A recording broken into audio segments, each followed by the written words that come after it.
Ciao, come recuperare autostima in amore quando è stata offesa la tua dignità? Può succedere che la dignità in amore venga offesa in diversi modi, ma di fatto se ci offendono la dignità è perché noi permettiamo che la dignità venga offesa. Ad esempio, in una situazione in cui c'è una terza persona di mezzo, in cui noi siamo coinvolti con una persona che però non ci corrisponde completamente, sa perché c'è un'altra di mezzo, sa che però noi siamo coinvolti e quindi approfitta della situazione per generarci, diciamo, ci dà il contentino fondamentalmente, e però poi di fatto non fa nulla, ci tiene sospesi. E questo è un offendere la dignità della persona, ma siamo noi che diamo potere a questa persona, soprattutto diamo spazio interiore, perché diciamo la nostra dignità può essere offesa soltanto quando diamo spazio interiore e quindi bisogna evitare di coinvolgersi con persone che ad esempio in questa situazione non hanno un comportamento limpido, trasparente. Una donna, ad esempio, che si comporta in questo modo non ha un comportamento trasparente né verso di noi, ma di fatto neanche verso l'altra persona. Avrà le sue ragioni, ad esempio, perché magari l'altra persona la trascura per certi versi, insomma, non è disponibile, sarà una sorta di rivalsa, ma comunque nei nostri confronti è sicuramente un comportamento non limpido, non pulito, tendente a offendere la dignità in quanto tendente a prendersi gioco dei nostri sentimenti.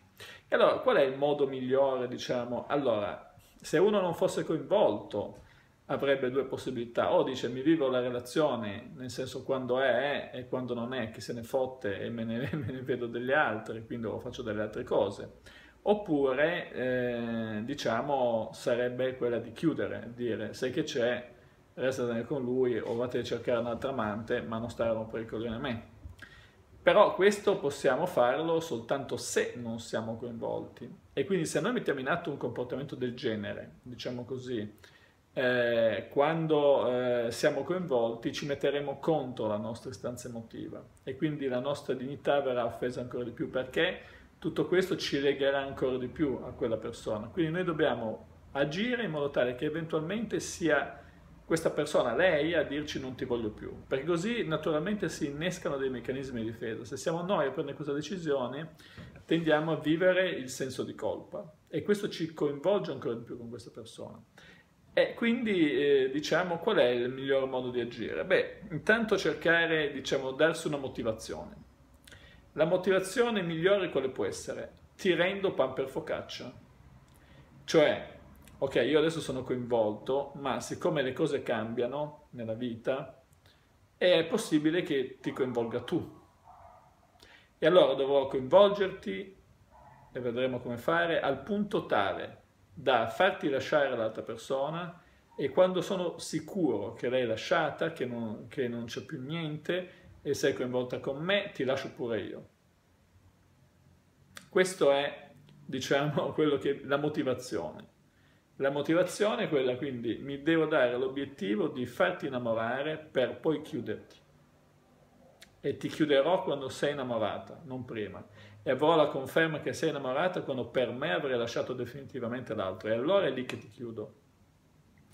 E come fare a farli innamorare? Beh, inizialmente bisogna cercare di cavalcare la tigre. Non è possibile fare diversamente, cioè nel senso bisogna far finta di essere innamorati, far finta di dare attenzioni, far finta, in modo tale da... però la cosa fondamentale è fare finta.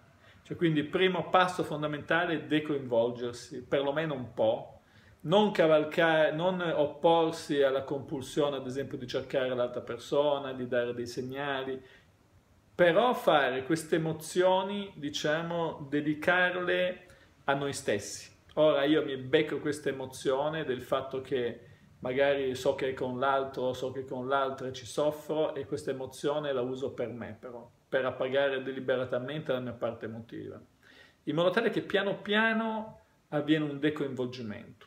E quando questo decoinvolgimento avviene, diciamo così, man mano che avviene il decoinvolgimento, più potremo avvicinarci all'obiettivo, perché più saremo in grado di fingere, saremo in grado di gestire bene le strategie, fin tanto che arriveremo al punto tale che se noi diamo affidabilità, diamo considerazione, eccetera, è possibile che l'altra persona, che si sganci un po' dall'altra persona. Ovviamente dobbiamo far vivere ogni tanto pathos anche noi, dobbiamo cercare di agganciare ad esempio anche l'altra persona sul senso di colpa, dobbiamo cercare tutte le strategie per tranquillizzare, nel senso di farsi vedere affidabili, farsi vedere disponibili, presenti, ma poi somministrare anche emotività, cioè in qualche modo far sorgere il dubbio che possiamo vedere anche altri, perché anche se inizialmente non ne fregavamo un cazzo, è possibile che nel momento in cui poi ci sia una piccola percezione, un piccolo dubbio che potrebbe perderci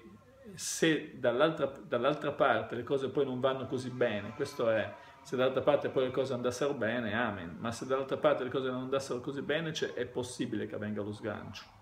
E nel momento in cui avviene lo sgancio e che si è sganciato dall'altra persona, bisogna acquisire ancora più potenziale, perché in quel momento lì il potenziale può correre, visto che l'altra persona ha un vuoto, tutto quello che c'aveva l'altro possiamo prendercelo noi. Arrivare all'apice massimo del potenziale dell'innamoramento e lì chiudere, lì lasciarla senza ombra di, diciamo, senza proprio possibilità di ritorno. Chiudere in quel momento lì, nel momento in cui è maggiormente innamorato. Questo è l'obiettivo che dobbiamo darci e che ci può servire per superare queste situazioni. Bene, per questo video è tutto. Se ti iscrivi al canale avrai la possibilità di fare una domanda e di ricevere un video di risposta. Se il video ti è piaciuto metti un like e condividilo con i tuoi amici. Ciao!